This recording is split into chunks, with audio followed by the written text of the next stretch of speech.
Hey guys, welcome to my channel. This is Dragon Imagination, and we are back with another artist rambles. So first, let's get started with what is going on in this current video. I am currently, in this video anyway, working on an art course, specifically dealing with creature design. This course is by Aaron Blaze. For those who do not know him, he has worked with Disney, I think primarily, and was one of the animators in Lion King, Brother Bear, and some other big hit Disney movies. But he primarily teaches a lot of animation courses, but he also has other drawing courses. And I'm working specifically on the creatures course. And I am going to be working through some of his other courses, specifically dealing with drawing like large cats, horses, and he's got one on birds, and there's another one. Things like wolves and coyotes. But this is one of the things I was kind of thinking of and wanted to talk about. And specifically while I'm recording or talking over this video, because this specifically deals with courses and learning. And I wanted to kind of touch base on that when it comes to artists. Specifically visual artists like myself, people who draw illustrations or comics or paint, whatever the case may be. You guys are going to hear me take a drink from time to time, just so I can not choke on my own words here as I'm talking. But I wanted to talk about this because I wish I could have known this sooner, and I'm going to be talking as if I was kind of talking to my younger self. And that is, you don't need a bunch of courses or books or art supplies to achieve your goals in the simple aspect of just creating art. Because at the end of the day, you can create art. I know a lot of people say you can create art with a paper bag and a stick, right? But I'm going to be more realistic and say you can create art, amazing art, with just a piece of paper and a pencil or a pen, whichever you prefer. So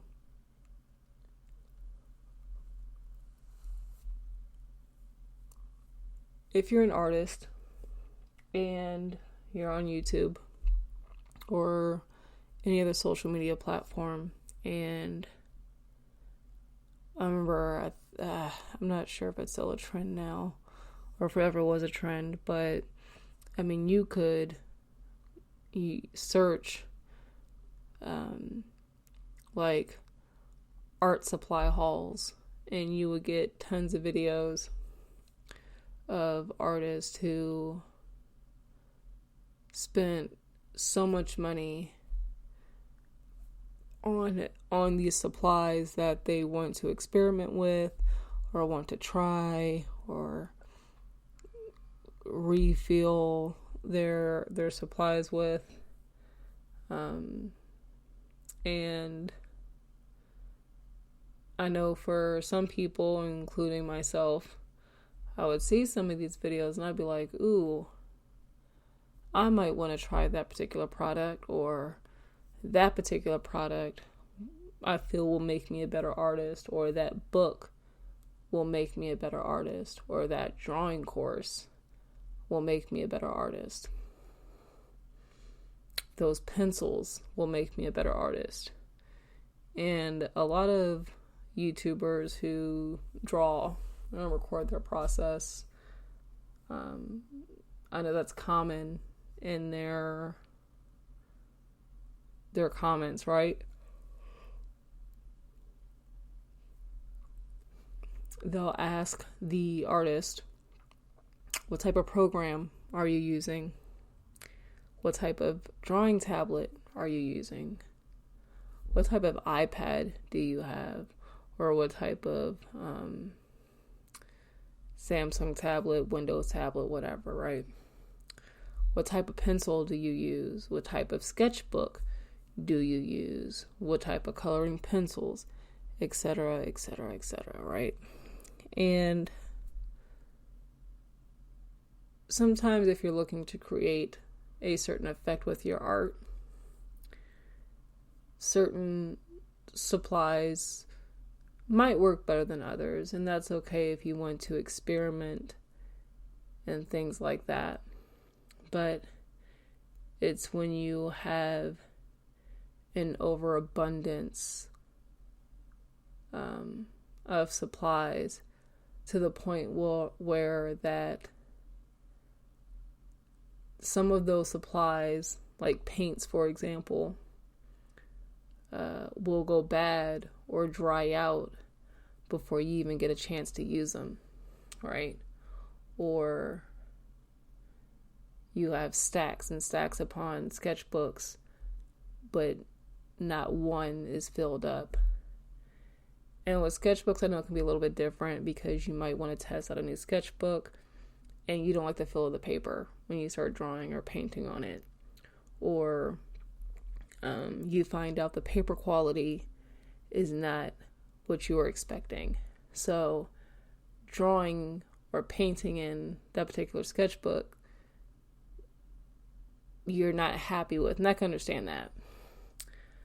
But I'm talking about like buying 3-4 different sketchbooks because these are the sketchbooks that you see the artists that you watch online have, but you don't use them.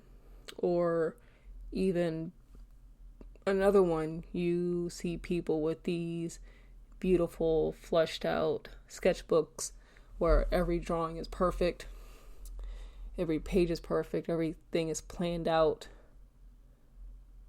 to where it looks like a masterpiece. And for many artists, that's not what their sketchbooks look like. And it's okay if they do, but it's also okay to just use your sketchbook however you want, using it to experiment, make mistakes, plan things out, write notes down, things like that.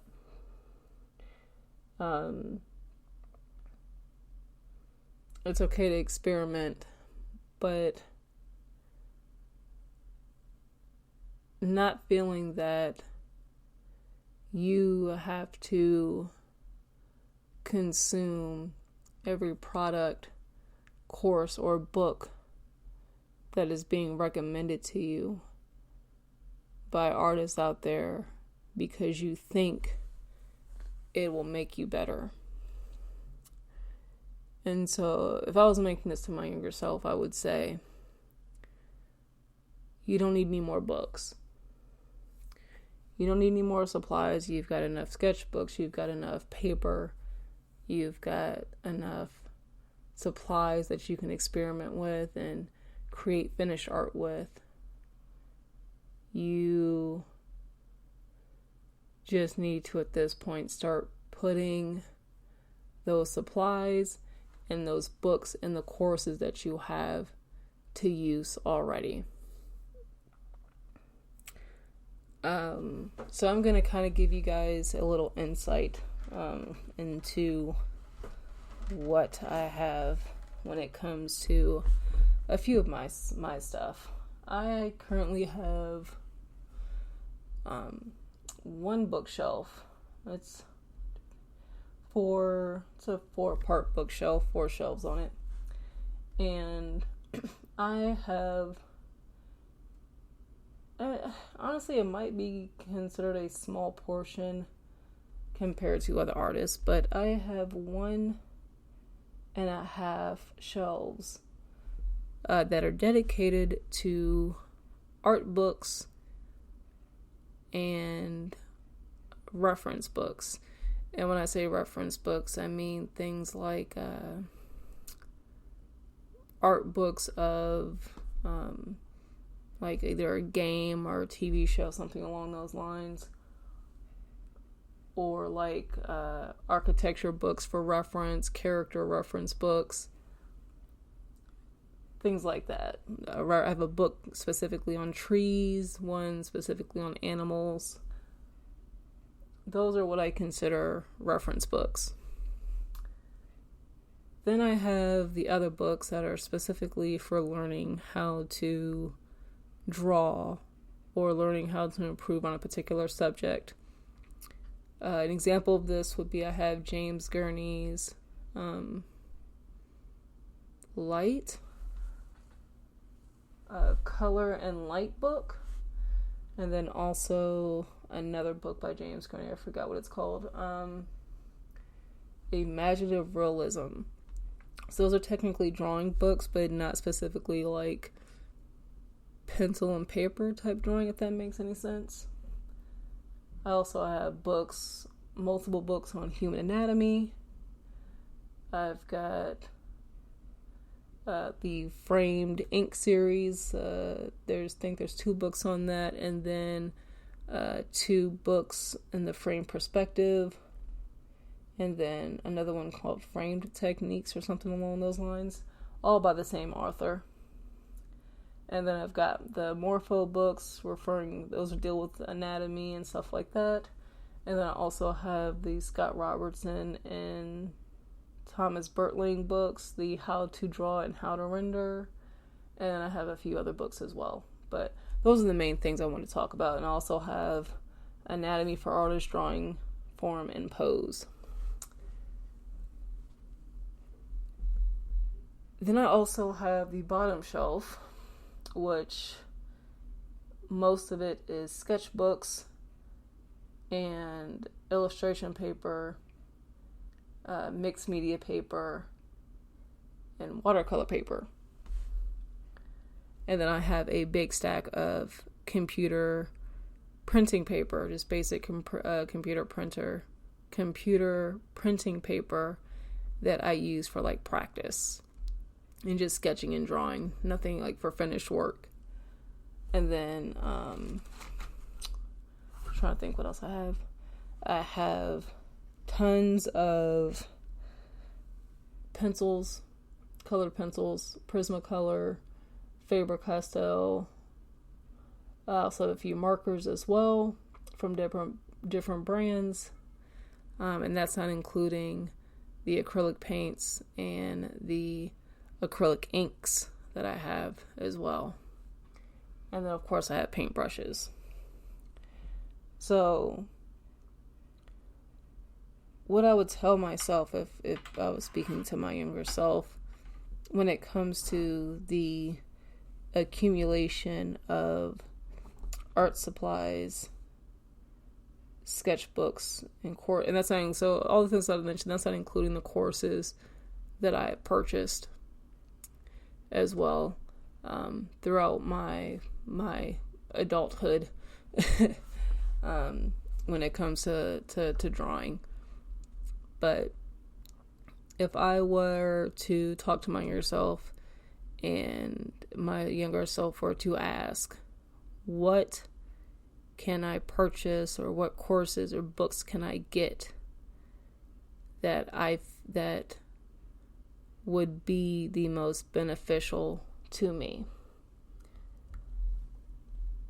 How I would respond to that would be,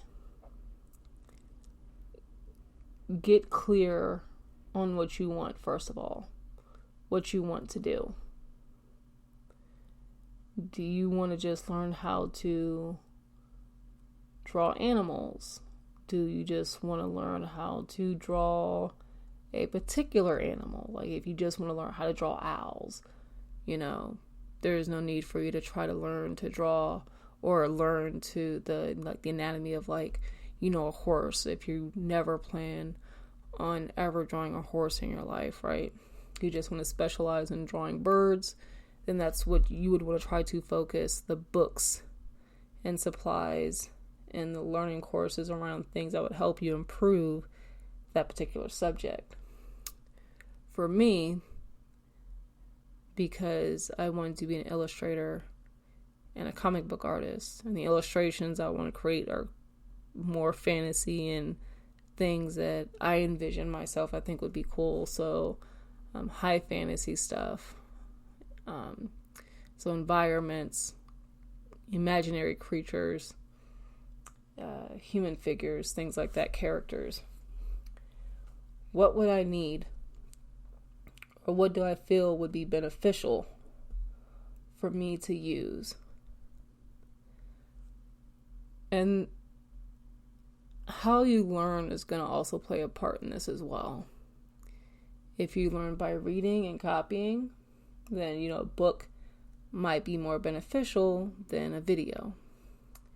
If you learn best by visual and watching someone else do it, then finding an actual video course might be better for you than going through a book.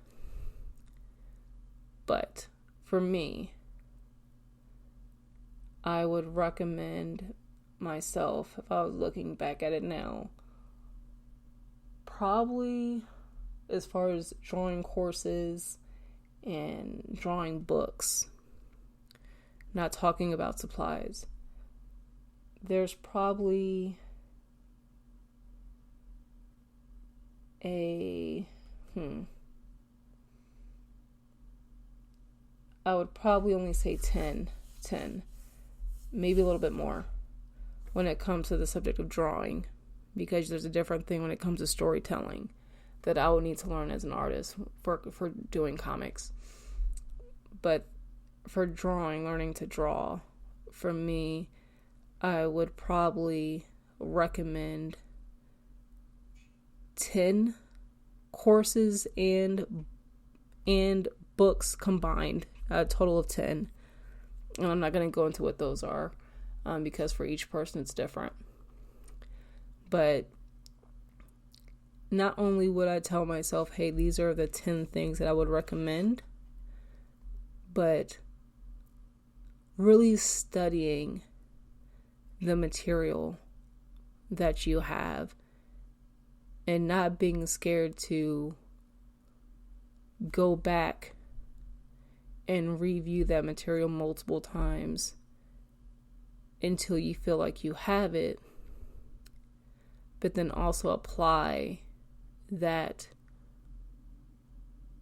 information that you've learned. So whether it be learning something about how to construct the human face and then applying that by creating your own face with that knowledge, and it may not turn out how you want, but you're learning more by applying the knowledge that you've learned in a book versus just learning it, going to the next thing and never applying the information that you just learned. An example of this would be in this creature course that I'm taking. I am at one point, and it's in another video, but I go and try to create my own version of a creature by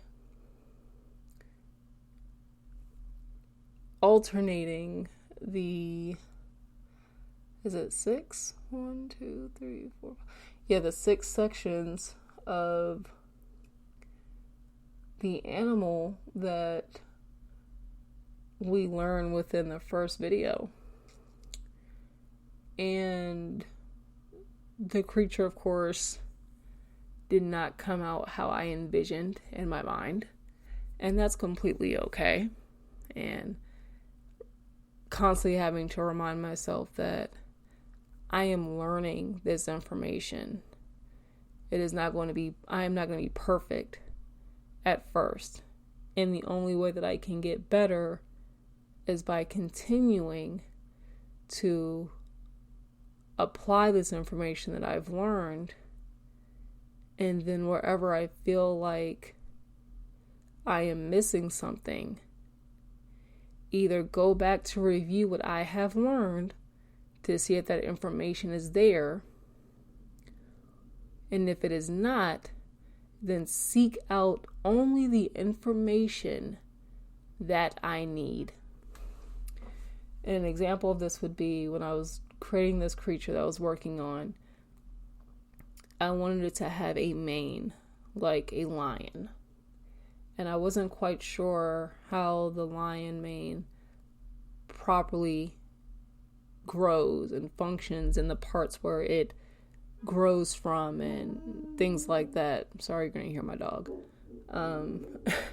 So I went online and looked at a book that I have on animals to get more information about how a mane grows on a lion to try to properly illustrate that particular part of the animal. And so, even though it wasn't perfect, and that's okay, I genuinely tried to apply the information that I've learned. And I'm working harder to do that to where I'm not just hopping all over the places when it comes to the books and the courses that I do have. Because if I'm hopping all around, one, I'm not finishing anything. And then two, I'm not getting as much use out of the material that I possibly could get if I just worked through it and created work around what I'm learning. And I'm not sure if it would be considered project-based learning, but I know that's a thing that's going around where you learn something and then you create a project around the thing that you have learned in order to solidify their learning of that information. So like if you're learning figure drawing, do a project where you create like a cast of characters, like 5 characters or something, or a short comic for 2-page comic to where you're drawing the figure. Or if you're working on faces, draw 10 faces. Or a while back there was this thing of drawing, it was like a 100-face challenge. Things like that where you're trying to put the information to use. Another thing I would tell myself is when it comes to supplies, don't overextend yourself with your supplies. If you're looking to experiment with something, get like 1, 2, or 3 maximum of a product. For example, I'll use acrylic inks. And I do have acrylic inks, but if I was looking into experimenting with acrylic inks and I had never touched it before, I would say get 1 to 3 colors and the necessary materials that would need to work with that material, whether it be a brush or a pen and nib. and use that material until I feel comfortable with it. Use it multiple times, experiment, do different things with it.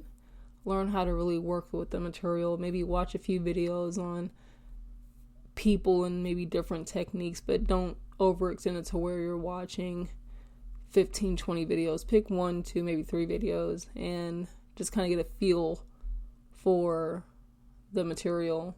Because at the end of the day, you're not going to really know how that material works for you or that supply works for you until you actually sit down and just spend time using it. At least in my opinion anyway. So I would tell myself, don't feel like you have to go out and buy 20 different art supplies, or that you need that particular pen or that particular pencil in order to create amazing art, because you don't need it. You can either go without,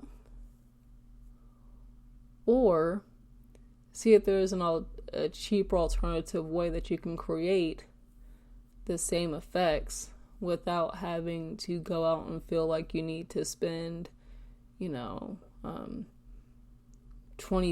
or so on a particular product or item, stuff like that. Now, like if there's something that you genuinely want, you save up for it, go, I'm not telling you don't spend your money on high quality art supplies, but if you've never dealt out, my recommendation for myself, if I was talking to my younger self, is if you're looking to experiment with a particular new product that you haven't worked with before, try out a student grade, pick out 1 to 3 of the student grade version, or if you want to do like the professional version, pick out 1 product of the professional grade and work with it and see how you like it. If you like it, cool. You can later on invest in more. If you don't like it, well, you don't feel like you've wasted your money, hopefully. And then 2, you don't have this excess of art supplies that you're not going to use, and that it just sits there and goes to waste.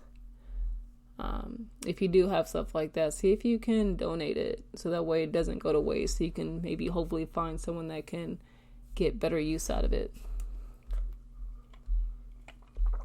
But don't feel that you have to have the latest and greatest. Don't feel like you need to constantly invest in newer or more art supplies. There was this trend that went There was a trend that went around a few years ago. I think it was a few years ago. I'm not really good with following trends, so I don't think it was a few years ago, at least when I heard about it. But it was called like a no-buy year or something like that, and it was for artists. And it centered around artists not buying art supplies. It was artists would not buy any new art supplies for a whole year, excluding like art supplies that they run out of, that they genuinely use. Like if they're painters and they ran out of like the color white, they would go buy, white. That wouldn't count towards it. And if they received any type of gift cards for like gifts and stuff like that, then using that money to buy whatever they want would not count towards the no buy year or whatever. And I feel like that's a good thing. It was a good trend because a lot of artists got to see how much they genuinely spent on art supplies that they don't use, never touched once they bought it, and the products that they gone to waste, and how much money they were able to save over the course of a year by not constantly spending money on art. art supplies. So, I think that's all that I have right now. Just, if I was talking to my younger self, don't feel that you need to go buy the latest and greatest thing. Work with the things that you have now. Work with the books, work with the courses, and work with the supplies that you have now. You can do whatever you want digitally for the most part. Or traditionally, sorry. And if you want to take it digital later on, you can buy a drawing tablet for a reasonable price, Don't feel like you have to buy these high-tech display tablets to draw, or that you have to have a high-end tablet and spend thousands of dollars in order to create art. You can create art with a pencil and a piece of paper. Now, of course, it's good. It's cool to have those high-end products if you're going to be using them.